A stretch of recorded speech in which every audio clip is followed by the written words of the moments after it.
تو ہر آدمی ذمہ دار ہے، لیکن ان کا بندھن چھوٹ ہے۔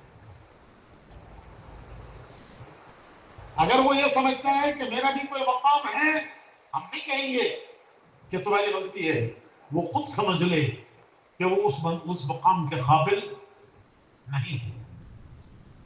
تو میں نے کہا کہ حضرت جی سے شیخ نے ایک مرتبہ پوچھا کہ مولی انام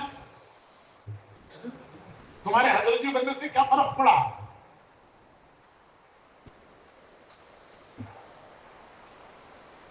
تم تو دنیا کے امیر بن گئے، ایسے امیر کہ جس کی امارت پر کسی ایک نے بھی شک شبہ نہیں کیا۔ ایسا امیر امت کو نہیں ملا، نہ ملے گا۔ کوئی ایک بھی ایسا نہیں ملا زندگی میں کہ جس نے ان کی امارت پر کوئی شک کیا ہو یا شبہ کیا ہو۔ ایسا نہیں ملا کوئی، نہ ملے گا۔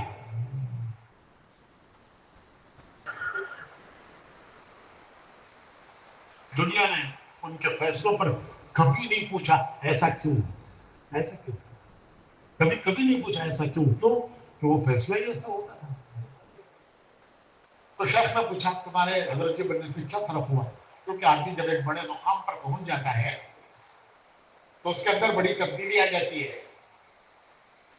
جب کسی مقام پر آدمی پہنچتا ہے تو اس کے اندر ایک تبدیلی آتی ہے۔ تو تم تو اتنے بڑے مقام پر پہنچ گئے، دنیا کے مانے ہوئے امیر بن گئے، تو تمہارے اندر کیا تبدیلی آئی؟ تو حضرت جی نے بہت ہی لجاجت سے عرض کیا کہ حضرت پہلے ہماری ایک رائے ہوتی تھی، پہلے ہماری ایک رائے ہوتی تھی، اتنی مضبوط رائے ہوتی تھی، مولانا انعام الحسن صاحب رحمۃ اللہ علیہ کی رائے اتنی مضبوط ہوتی تھی کہ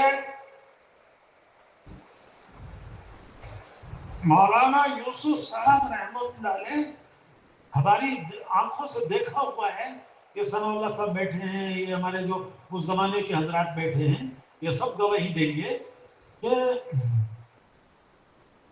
مولانا یوسف صاحب بیان کر کے آتے تھے، کبھی کبھی 2.5 گھنٹے 3 گھنٹے بیان ہوتا تھا فجر کے بعد، اور آ کر کے چائے کے لیے بیٹھتے تھے۔ وہ جو علماء بزرگ اس زمانے میں تو تھوڑا سا مجمع ہوتا تھا، وہ ہندوستان سے جو قوات آتے تھے ان کو بھی حضرت جی اپنے ناشتے پر بلا لیتے تھے، مولانا صاحب رحمت ہے۔ تو ایک آدمی بھیجتے تھے کہ جاؤ بھائی ولی انعام کو بلا لاؤ، ایک گیا، ابھی وہ جواب بھی نہیں لایا، دوسرے کو بھیجتے تھے جاؤ بھائی ولی انعام کو بلاؤ، وہ گیا، 2 گئے، ابھی 2 واپس آئے نہیں آئے، تیسرے کو بھیج دیا۔ آپ نے بھی دیکھا ہوگا 3 آدمی بلانے چاہتے تھے، اور مولانا انعام صاحب اس زمانے میں شہزادے کی طرح تھے، شہزادے کی طرح، اور کوئی مشورہ ان کے بغیر کرتے نہیں تھے۔ مولانا یوسف صاحب ان کے بغیر کوئی مشورہ نہیں کرتے تھے۔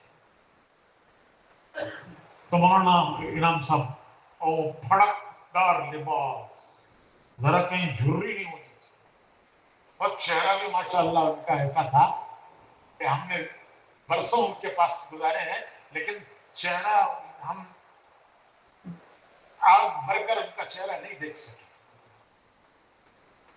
کہ اتنا جلال ہوتا تھا کہ آدمی آنکھ بھر کر ان کا چہرہ نہیں دیکھ پاتا تھا۔ تو وہ آ کے بیٹھتے تھے، پان کھاتے رہتے تھے، اور وہ یہاں ذرا